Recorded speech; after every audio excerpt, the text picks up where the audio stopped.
कश्मीर से लेकर कन्याकुमारी तक, गुजरात से लेकर अरुणाचल तक, सत्ता के गलियारों से खेल के मैदानों तक, नहीं छूटती कोई खबर। सबसे सटीक, सबसे दमदार, सिर्फ प्राइम टीवी पर। जम्मू कश्मीर में आतंक की कमर तोड़ने का प्रयास लगातार जारी है। अभी हाल ही में भारतीय सेना ने पाकिस्तानी आतंकियों पर सर्जिकल स्ट्राइक की थी और पीओके के कुपवाड़ा जिले के तंगधार सेक्टर में गोलाबारी की थी, जिसमें सेना ने जैश-ए-मोहम्मद व हिजबुल मुजाहिदीन के कई आतंकवादियों को मार भी गिराया था।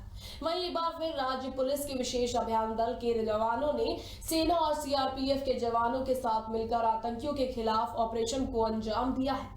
पुलिस के विशेष अभियान दल और सेना ने जाकिर मूसा के आतंकी संगठन अंसार गजवत उल हिंद का सफाया कर दिया है। सेना ने गजवत उल हिंद के मुखिया हमीद ललहारी को मार गिराया है। देखिए इस पर प्राइम टीवी की एक खास रिपोर्ट।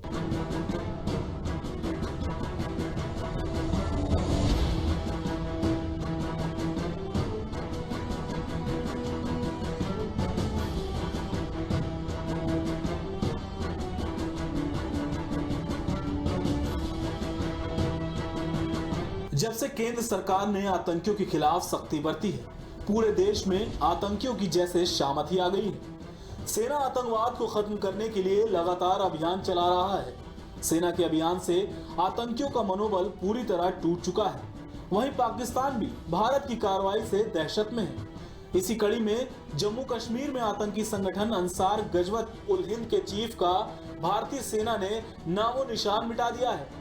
इस मामले में जम्मू कश्मीर के डीजीपी दिलबाग सिंह ने एक प्रेस कॉन्फ्रेंस की और जानकारी साझा की।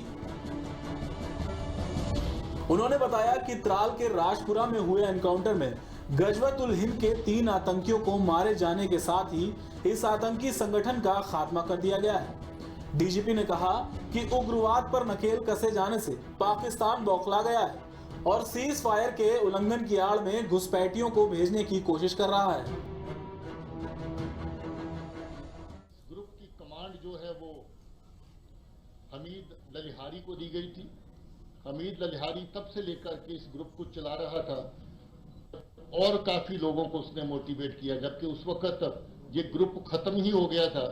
उसके बाद इसने मोटिवेट करके 2 और लोग हैं जिनको मिलिटेंट्स की सफों में शामिल किया, खासतौर पे अपने ग्रुप के अंदर शामिल किया, जिसमें नवीद और जुनेद शामिल हैं। ये तीनों के तीनों मिलिटेंट अवंतीपुरा पुलवामा बेल्ट के रहने वाले हैं और तीनों के तीनों जैश के साथ आजकल कोऑर्डिनेशन में काम कर रहे थे, क्योंकि जैश-ए-मोहम्मद धीरे धीरे लश्कर के साथ, हिजबुल के साथ, इस सब के साथ अपना राब्ता जोड़ रही है और उनकी ये कोशिश है कि जितनी अफरा तफरी, जितनी कत्ल गारत, जितनी वायलेंस जहां पर बढ़ाई जा सके, पाकिस्तान की एजेंसियों के इशारे पर उसको बढ़ावा दें। हमीद ललिहारी 2016 में एक्टिव हुआ था और तब से लेके आज तक काफी टेररिस्ट एक्टिविटीज में ये शामिल था। इसने काफी जगह पे जो अटैक हुए फोर्सेस के ऊपर उसमें हिस्सा लिया। काकापुरा में अटैक हुआ था, उसमें भी इसने हिस्सा लिया।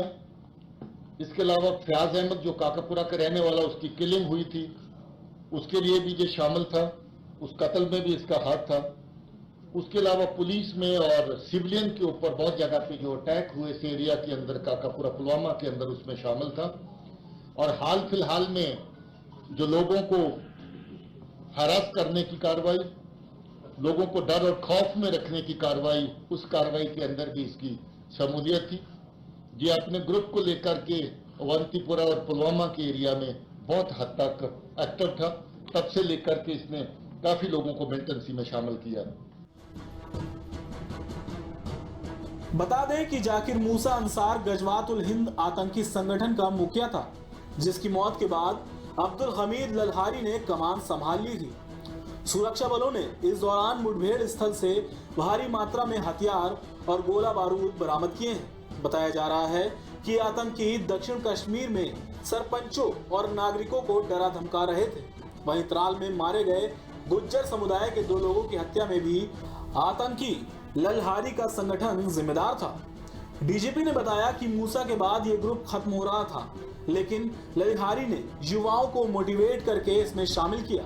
इसी तरह मारे गए आतंकी नवीद और जुनैद इसमें शामिल हुए।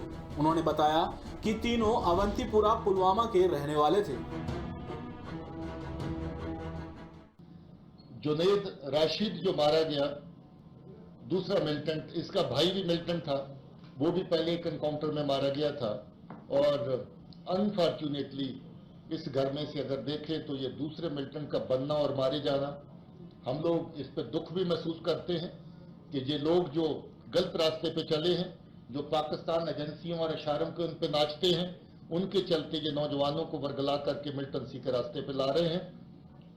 हम आज भी चाहेंगे कि नौजवान जो गलत रास्ते पे चल पड़ा है वो अपना हथियार छोड़े और सही रास्ता अपनाने की कोशिश करे। जम्मू कश्मीर में पुलिस और सेना के अभियान से आतंकियों के हौसले पस्त होते हुए दिखाई दे रहे हैं। लगातार चल रहे ऑपरेशन से आतंकियों का मनोबल गिर गया है। सेना ने आतंकियों को साफ कह दिया है कि हथियार छोड़ो, नहीं तो ऐसे ही मारे जाओगे। जम्मू कश्मीर में सेना और पुलिस का अभियान ऐसे ही जारी रहा तो जल्द ही जम्मू कश्मीर में अमन चैन फिर से स्थापित होगा। Output desk, prime TV India.